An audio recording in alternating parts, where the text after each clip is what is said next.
God don't want you to miss the mark. He wants you to know every day ends, you die. So every day you die. People say, I'm worried about dying. Well, you've been dying for 365 days a year. Don't worry about the world resurrection.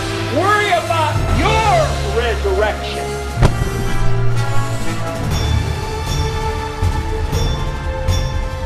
So it's restoration time.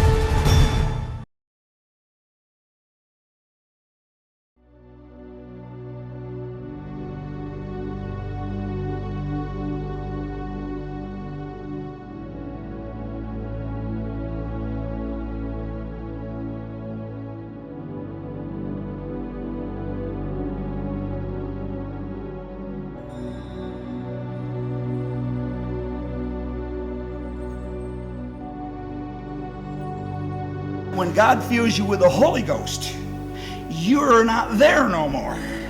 In other words, you are put aside like. And when He fills you, you don't have no room for you no more. He's in there. And you're like on the sidelines, seeing yourself dancing, shouting, praising God. You don't have too much to say about it no more then, do you? And just the way that you don't want to get to receive the Holy Ghost, that's just what you'll probably have to do. The day I got it and things started to move on me, it hit me, it shook me, because I told God, listen, when I get the Holy Ghost, Lord, you make me say that I have had enough. And don't you let up on me until I said I had enough, because I'm not so sure this is of God in here. I mean, it sounds all right, and you seem to have scripture for it, but I'm still not sure. And I'll never forget, I almost died about 3 times that night trying to say it. I had enough.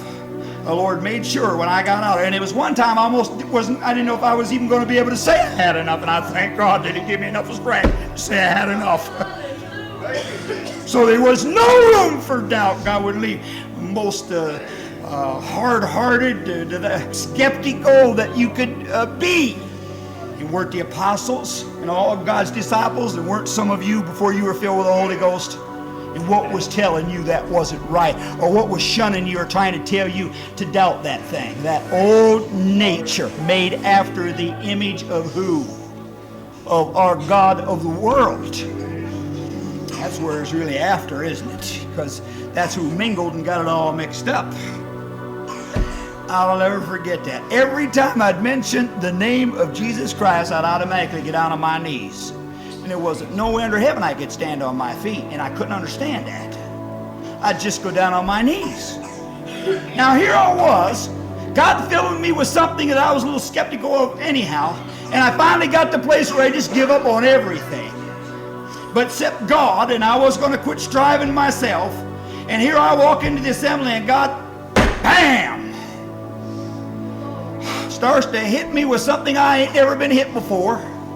And I'm so skeptical, I say, God, when I say I've had enough, then I'll know that you're real. And ain't nobody out there trying to deceive me, or I ain't putting on myself. Amen. And not only that, when I mention the name Jesus Christ, I go right down on my knees. Ain't no way in heaven I could stand up. No way. And I said 3 or 4 times that night, I had enough. I had enough. I had enough. I was fully convinced. Then I thought sure that thing was going to leave me the next day, after I left the church, it'd just go away. I wouldn't feel it no more. Darn, if I didn't go home and that thing was still there, it keep hitting me, keep jerking me. I lived up on a second story. I lived up on a second story, building. And my brother, he lived down below up on Hammond Avenue, see. And it was one of them older houses anyhow, and if you shook a little bit, the whole house would act like it was shaking. And here I'm walking up the steps now, and that thing hitting me, and that whole house shaking. I mean, that's what I felt anyhow, whether it does or not, or it was magnified in my mind and it was shaking. And I'll never forget, I'll go into that house, that thing had hit me and just shake me like that, where everything would shake under me. And I got to thinking, boy, I'm going to wake my brother up. Hey, this thing ain't going away, So I hurry up and got my clothes off and jumped in bed, I figured, well, that'll take up the shock, So I jumped in bed and I'd lay there and it didn't seem to move, and I was all right then. And all at once I'd sort of drift off, or when it hit me, boom, that's right, hit me again. Shake me up.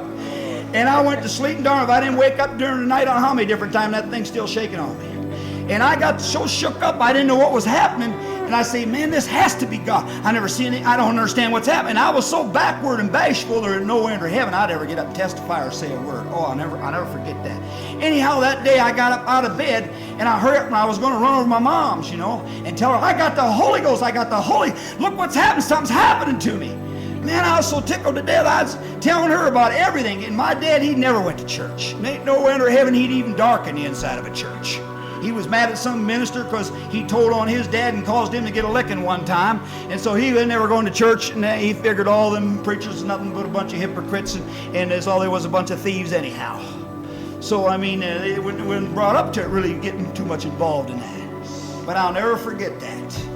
That was the first time. The next meeting that we had out at the church, darn if he didn't come walking in there. He wanted to know what's going on. Now, he knowed me.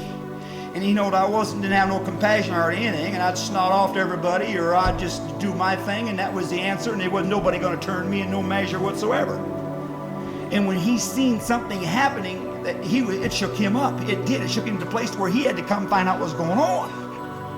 And I'll tell you this, when God gives you the Holy Ghost, you'll know you got the Holy Ghost. You won't have to say, I believe, or I feel, or defend it. It'll defend itself. It'll testify of itself through and in you.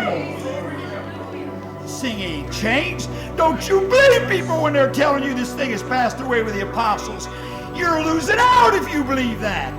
You get involved and find out for yourself.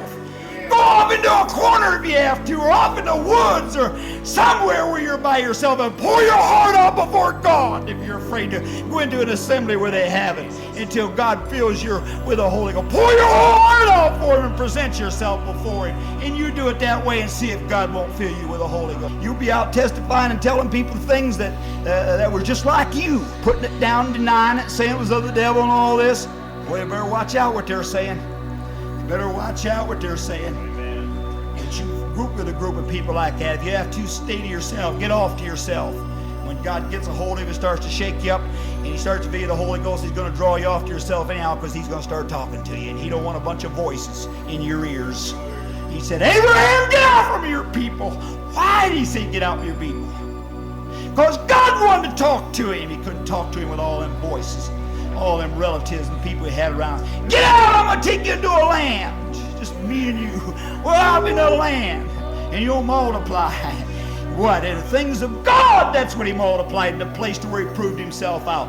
And the Bible says, and God obeyed, or Abraham obeyed God, or believed God, or held on to what God said, and God counted that Abraham was the right way of doing it.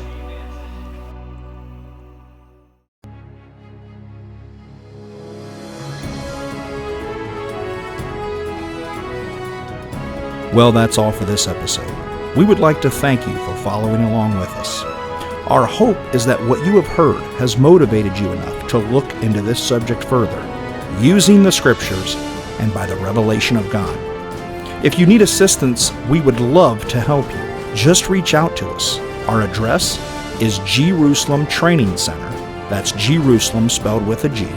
Training Center, Box 271. Willard, Ohio 44890. You can log on to our website at www.jerusalem, spelled with a G.org. You can even email us, jerusalem@jerusalem.org. Don't forget to visit our social media pages, Facebook and YouTube, where you can find more useful content. Thank you for watching. May God rule in peace from your center. It's restoration time.